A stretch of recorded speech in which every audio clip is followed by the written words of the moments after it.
Hello, hello, this is Storybook Crafts from the Alameda Free Library, here today to show you how to make a simple nature journal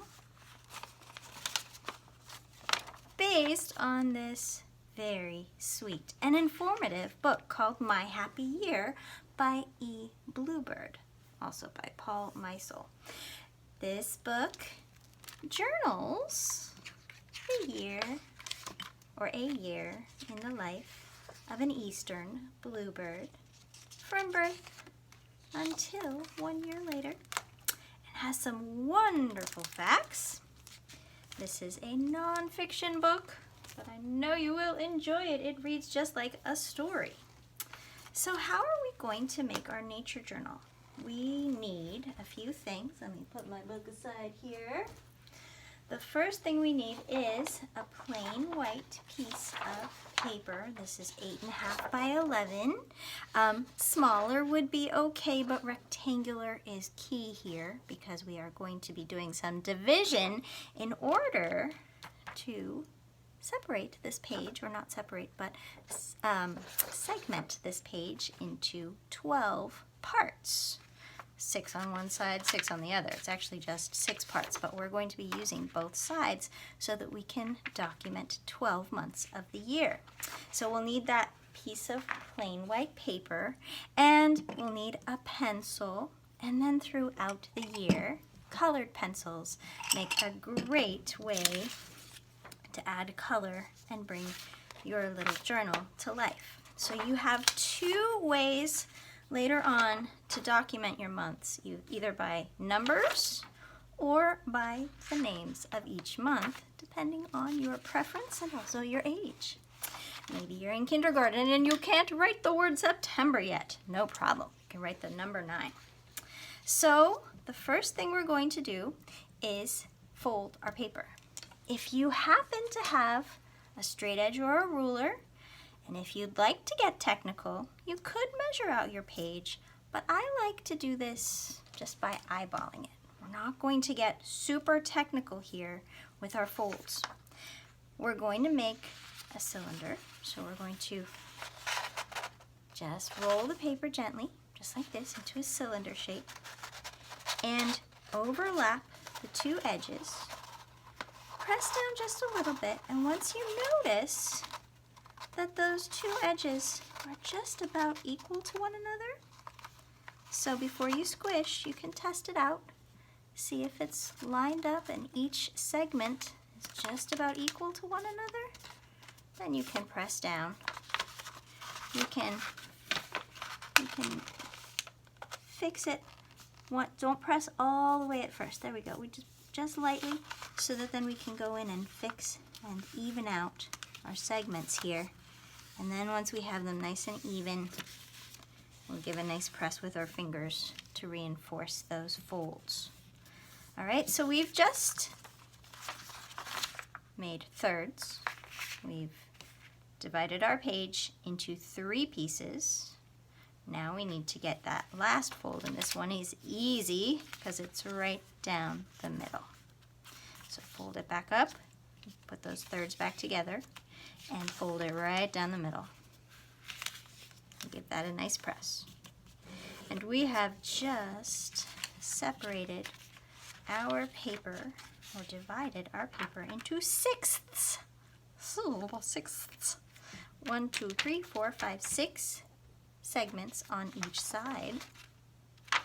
And now we can document our months. So just like before, you may choose to use numbers. How many months in the year? 12.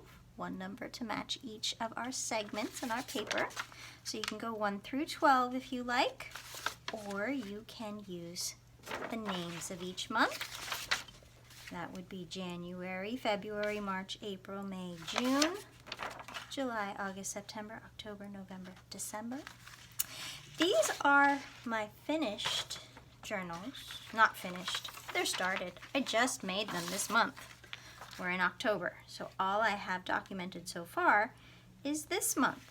You can choose to do your illustrations or your observations, your recording of whatever you're observing every month, any way you like. If you like pictures, you may do that. Perhaps, going back to this one, here's my October for my numbers one. Oh, I did a little bit of September even. I did a picture for September, and then here in October I had some words. I added some words to put on my journal here to record what I see outside during October. So I have leaves, clouds, pumpkins, squirrels, airplanes. That was a few weeks ago when we had the air show. Orange, some colors here, yellow, red. I even see purples outside, especially in the sky. I've added some pictures here, just quick illustrations. I've got a squirrel holding an acorn. I've got some acorns here, and a leaf, and a pumpkin, and some clouds in the sky. So you may record your observations however you like on this nature journal.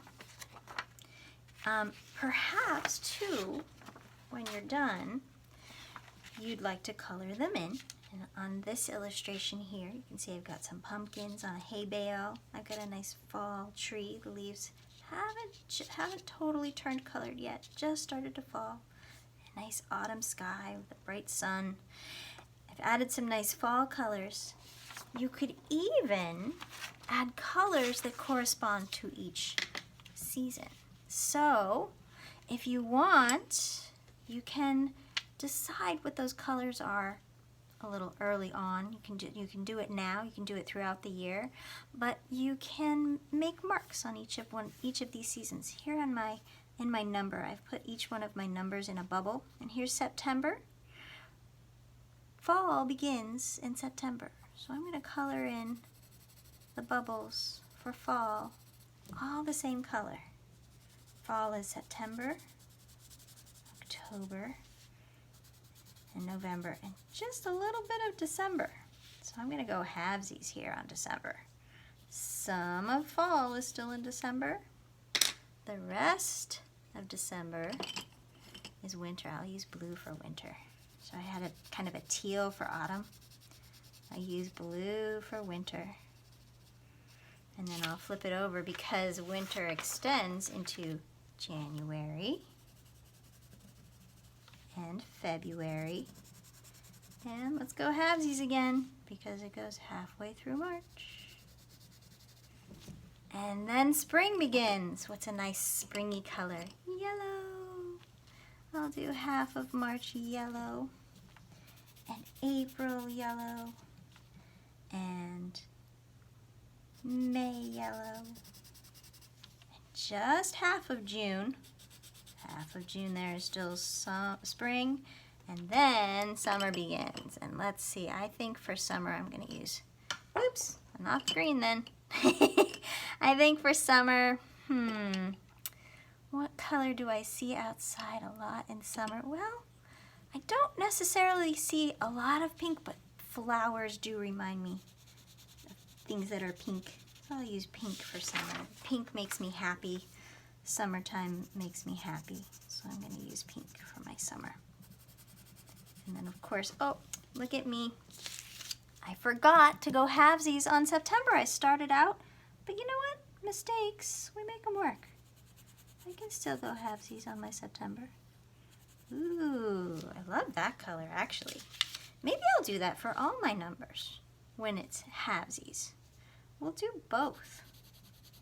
So those months where the seasons overlap, I'm gonna use both colors in there. Make some blue on both so that you can see that those months overlap.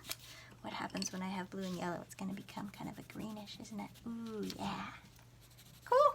All right, so you know how to fold your journal into sixths. You know how to document your months, either by the name of the month or the number. And then you can have fun recording what you see outside every month of the year. Enjoy your nature journals. See you next time.